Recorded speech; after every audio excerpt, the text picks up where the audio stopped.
I'm honoured to have you here, so sit back, relax, and enjoy the show. Welcome, everyone, to our latest video where we'll be exploring Spofforth, North Yorkshire.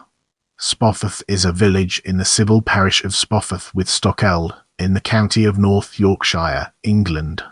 It is located about 3 miles northwest of Wetherby and 5 miles south of Harrogate, on the River Crimple, a tributary of the River Nidd. With the foundation laid, let's embark on a journey into etymology. The name Spofforth is first attested in the Domesday Book of 1086, in the forms Spofford and Spofford, while 12th and 13th century spellings of the name include Spotford. The name comes from the Old English words spot plot of land and ford, and thus once meant plot of land by the ford. The ford in question passed through Crimple Beck. As we venture forward, let's examine history in detail and gain a deeper appreciation for its significance. Spofforth grew as a village at the time that Knaresborough was the important town in the area, with Harrogate and Wetherby being less so. The village saw the building of Spofforth Castle in the 13th century. 18th century Knaresborough road builder blind Jack Metcalfe spent the latter years of his life in the village and is buried in the churchyard. Stockeld Park, a Palladian villa, was built in the 19th century. The railway came to Spofforth in 1847. With the building of the Harrogate to Church Fenton line, Spofforth was the only intermediate station between Wetherby York Road and Harrogate stations. The line closed to passengers in 1964 and to goods in 1966, as part of the Beeching Acts. Spofforth was a part of the historic West Riding of Yorkshire until 1974. From 1974 to 2023 it was part of the borough of Harrogate. It is now administered by the unitary North Yorkshire Council. Brace yourselves for the next chapter, where we'll be dissecting churches. All Saints Church is the parish church of Spofforth and Kirk Dayton with Fullerfoot and Little Ribston. It is a Grade II listed building. The church has origins in the 12th century and the tower dates from the 15th. Most of the rest dates from a Victorian rebuilding undertaken in 1855 by the Rev. James Tripp. The architect was J.W. Hugel. It was reopened in September 1855 by the Lord Bishop of Ripon.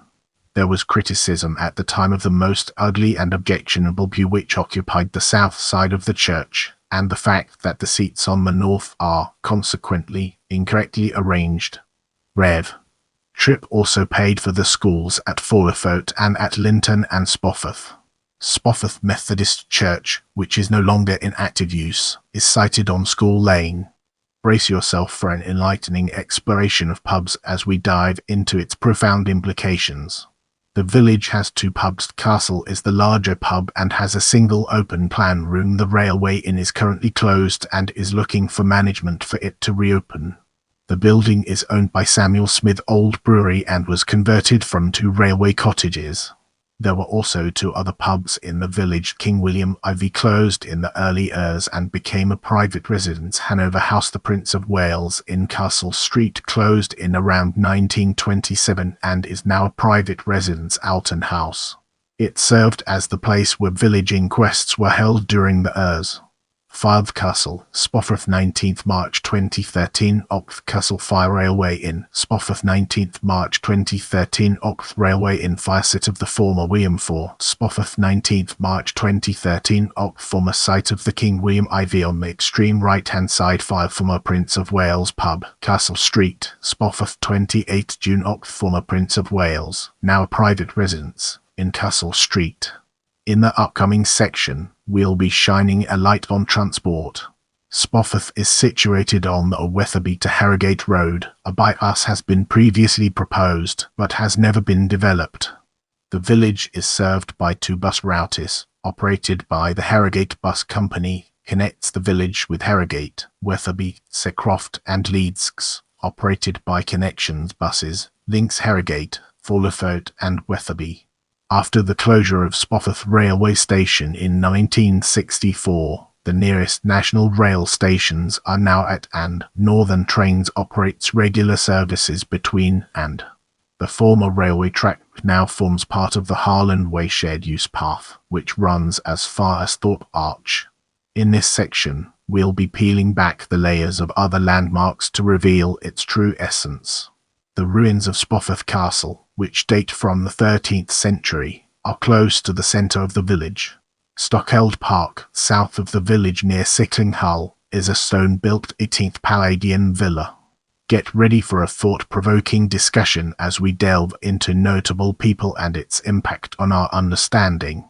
Andrew Bronze, former National Front activist and British National Party MEP for Yorkshire and the Humber, lives in the village.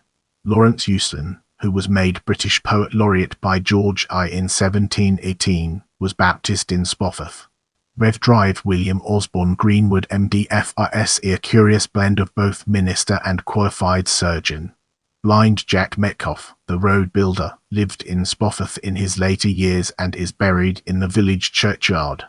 Gerald Smithson, Yorkshire, Leicestershire and England cricketer, was born and grew up in Spofforth.